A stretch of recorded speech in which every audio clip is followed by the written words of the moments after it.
Vamos lá. Recentemente eu fiz um vídeo dizendo que não vale a pena gastar tempo para escolher ações, investir em ações. Então, existem duas técnicas para se selecionar ações, duas linhas. Uma é o que a gente chama de análise fundamentalista, que a gente vai usar os fundamentos contábeis, o balanço da empresa, lucro, etc. E a outra é a análise técnica, o grafista, em que o pessoal se baseia no gráfico. Bem, boa parte do mundo real, grandes investidores, grandes fundos usam análise fundamentalista. No Brasil se vende muito curso de análise fundamentalista e muito curso de análise gráfica, né, análise técnica.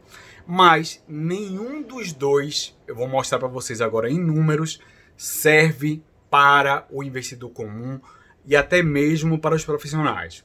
Então tem uma série de pesquisas que mostram o seguinte, que mesmo os gestores profissionais não ganham do mercado, do índice de mercado, tá? Então a gente tem dois tipos de fundos. Os fundos que tentam acompanhar o índice, que é o fundo passivo, como tem custo, fica um pouquinho abaixo. E o fundo ativo, que é aquele que tenta ganhar do índice, escolher melhores ações, escolher a hora certa, né? Então usa as técnicas de stock picking, que é selecionar ações, e market time, que é justamente a hora de entrar, sair, tá barato agora. E, infelizmente, eles não batem, a maioria deles, os índices de bolsa.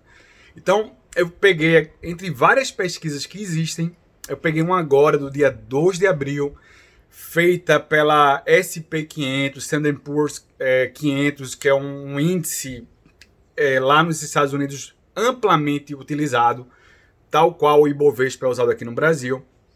E esse estudo eu vou colocar até no meu blog, que faz anos que eu não uso, que é o economiaerealidade.com, tá? Não tem BR. Vai estar lá o estudo em inglês, foi divulgado agora dia 2 de abril. O que é que esse estudo mostra? Que 70%, mais de 70% dos fundos não ganharam do SP500 em 2019. Então, se você colocou um dinheiro no fundo ativo, que é aquele que tenta ganhar, somente 30% dos fundos ganharam do SP em 2019, que é um índice... 2019 foi um ano, né, de bolsa subindo. Quando você aumenta a quantidade de anos, aí a quantidade de fundos que ganha do índice é menor ainda. Então, se você pegar 15 anos, que é o pessoal, investe em longo prazo e tal, mais de 90%, vocês vão ver lá no relatório, dos fundos americanos perdem para o SP500, tá? Depois dessa queda agora da bolsa, em 2020, vai ser menos ainda. Só os fundos mais seguros que devem ter segurado a queda, mais do que o Ibovespa. Ou seja, no ano que vem, quando for abril do ano que vem que sair esse relatório, eu garanto a vocês como vai ter menos fundos batendo o índice. Então, para resumir a história, é muito, muito difícil mesmo bater o Ibovespa, que é o índice da Bolsa de São Paulo. Tá? Muito difícil para um gestor profissional, que é um cara que tem um monte de pesquisa e passa 12 horas por dia estudando e trabalhando nisso para tentar ganhar do índice. Imagina para um médico, para um advogado, para um engenheiro, para um empresário que não é da área, que faz um curso de final de semana. Vocês acham que é possível? Vocês acham que é possível alguns consultorizinhos assim locais e tal, gente que não tem informação privilegiada, dar as dicas corretas para ganhar do índice?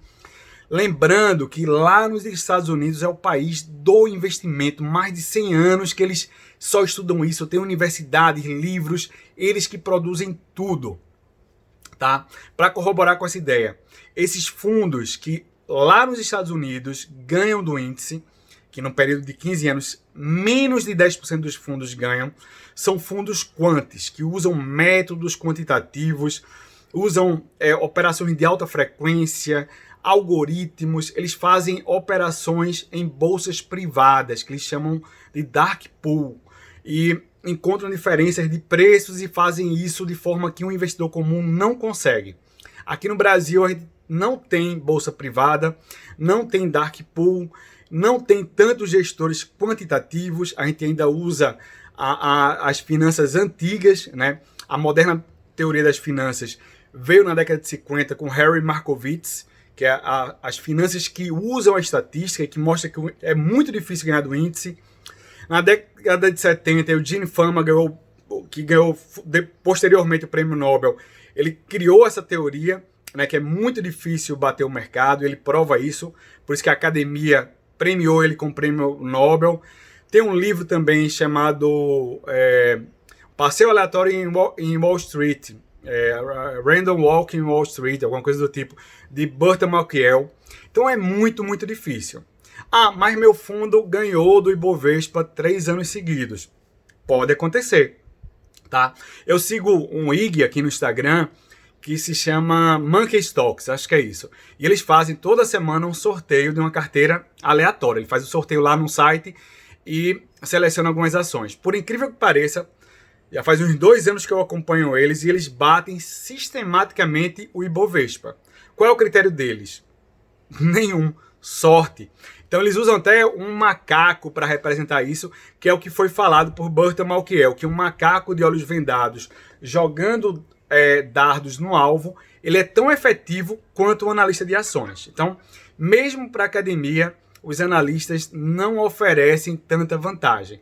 É melhor, então, colocar o dinheiro em um índice, um fundo passivo. Como no Brasil, a taxa de administração dos fundos passivos é muito alta, aqueles que o banco vende, um fundo Ibovespa do Bradesco, do Banco do Brasil, sei lá, da gestora, a melhor opção é pegar um fundo índice negociado em bolsa, que tem uma taxa de administração bem baixinha, chama-se ETF, Exchange Traded Funds, tá? Nos Estados Unidos, os americanos cada vez mais, americano é muito prático, estão colocando dinheiro em ETF. Então, previa-se que em 10 anos ia ter mais dinheiro em ETF, que indiretamente também está em ações, né? O ETF representa uma carteira, uma composição de um índice, do que diretamente na bolsa. Então, eles têm trilhões de dólares em ETF, e aqui no Brasil a gente ainda gasta muito tempo aí fazendo curso, acreditando naquele rapaz lá da corretora que diz que, né, é o agente autônomo, que sabe quais ações que vai subir e tal. E eu estou passando um pouquinho do que a teoria fala. Não é fácil bater o mercado. É muito, muito difícil bater o mercado. Não é lendo um pouquinho, aquela ação tá barata, fui lá, filtrei, tá o PL baixo. Não é assim que se ganha do mercado. Então, a melhor coisa que um investidor pode fazer é colocar o dinheiro em um fundo passivo de baixo custo e esperar para longo prazo. Agora é o momento, eu acho que as ações estão baratas, pode cair mais ainda, pode passar 2 anos sem subir, pode, a gente não sabe o desenrolar aí da Covid-19, mas em geral está barata, e quem for esperar 10, 15 anos, coloca no ETF. Eu vou dar umas dicas aqui. PIBB11, que é o primeiro ETF negociado no Brasil, tem uma taxa baixíssima. O BOVA11, BOVA11, o DIVO11, que é um índice de empresas pagadoras de dividendos.